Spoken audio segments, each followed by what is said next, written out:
Welcome to the Church of Thomas. Signs of Liar. 2:17:08. In this world, there is an insidious way that Satan undermines relationships we form with each other. God's ideal is not lying at all. The problem is people seem to learn how to lie by the time they talk. At that age, it is seldom believable.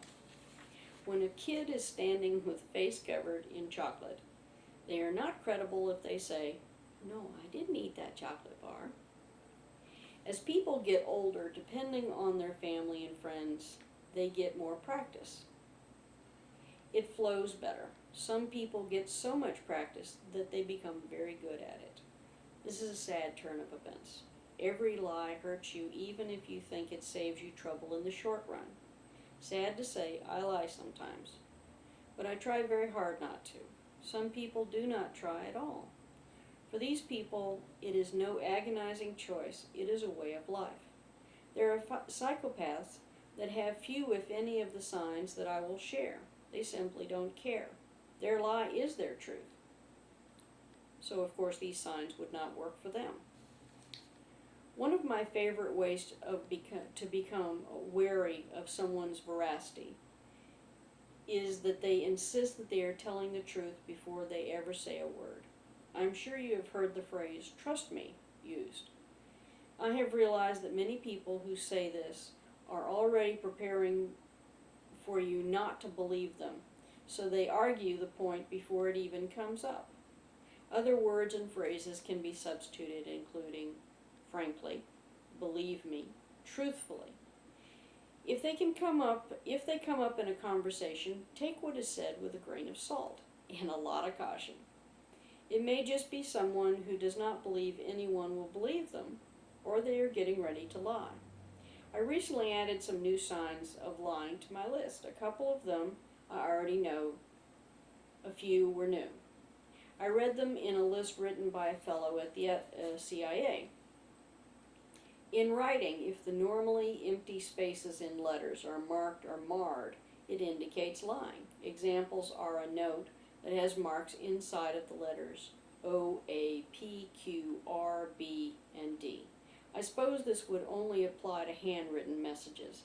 It's a great reason to go back to old-fashioned letters. Just an idea.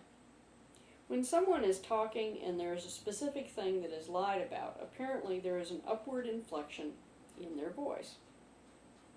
So if you go to a garage sale and the person selling starts extolling the virtues of that used toaster, listen closely.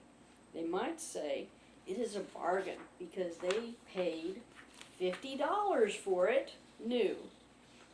If when they say the number or word bargain with their voice going up, beware. It's not always a lie, just one of the red flags. If someone rubs their eyes when they are talking, they may be saying with body language that they do not believe you or they disagree. It is often used in superior talking to a subordinate, with the reluctance to disagree resting on the subordinate. On the other hand, if the person has been hacking up a lung, not getting any sleep, or has allergies, you might want to give them the benefit of the doubt. When your body says one thing, when you say something different, if there is not another reason, it seems best to believe body language over verbal. Most people cannot control their body enough to cut out these incongruencies. I agree with this on basic principle. I have found it very helpful. I have also seen myself on camera do something that fits this. I think I have figured out why I do it. It is often in a passage where my urge is to shake my head at the stupidity or wrongness of what I'm talking about. You judge for yourself. Someone rubbing their neck when you give them a task to do are often saying that they don't think that they can do what you're asking. It is like they are massaging the sore muscles they anticipate carrying the heavy burden you have just given them. It is a self-fulfilling prophecy. If they lack the will to do it, chances are they will not get it done. Nose touching is interesting. Apparently when we lie, it sends more blood to our nose, making it tingle or itch. Again, if someone is blowing their nose all the time, it could just be sinuses or a cold. Here's one of my favorites. When we lie, our brain gets very confused. It has to convince itself that truth is a lie and what they say is the truth. It is working 10 times harder just to keep it all sorted out. When this happens, people's speech slows. There can be pauses and gap fillers like It is no sure thing. If you know someone's normal way of talking, it would be easier. A stranger may just have trouble putting two words together. A while back I read a book that also had some observations about liars.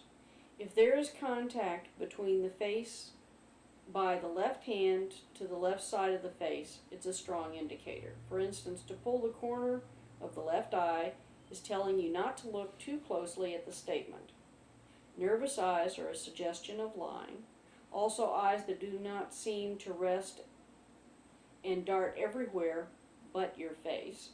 There are people who are trained themselves to look constantly at your face to fool you. You would have to use practice to figure out a liar from a real shy person. Moderate eye contact would be a good indicator of honesty. A left index finger rubbing along the left side of the nose could very possibly mean, "What I'm telling you stinks to high heaven, don't believe me." Still on the left side, there's another sign. If a left forefinger and thumb tug at the left earlobe, it means don't listen too carefully to what I'm saying. The last examples are weird, but they make sense. If you cover your mouth with your hand, it is a sign that you are covering literally an untruth. Apparently, this is one of the strongest signs of lying. There's one more sign involving the mouth. It is yawning, an important conversation. It is yawning in an important conversation. Assuming the person has not stayed up past their bedtime. This is a big one. I can understand this one the most. Remember that liars are using massive amounts of their brain to keep the facts straight. Our brains use most of the oxygen that our bodies take in. If it needs twice as much from lying, they could get a carbon dioxide buildup. Yawning is our body's way of forcefully getting extra oxygen into your bloodstream. All of these are obviously explainable. Taken as a whole, it can prove valuable in keeping you from being taken in by lying. Since most of this is body reactions, it would take a great deal of practice to become a great liar. Please do not put these signs to bad use. Lying is not worth the trouble it causes in the long run. On the positive side, there is body language sign that is a strong indicator of truthfulness.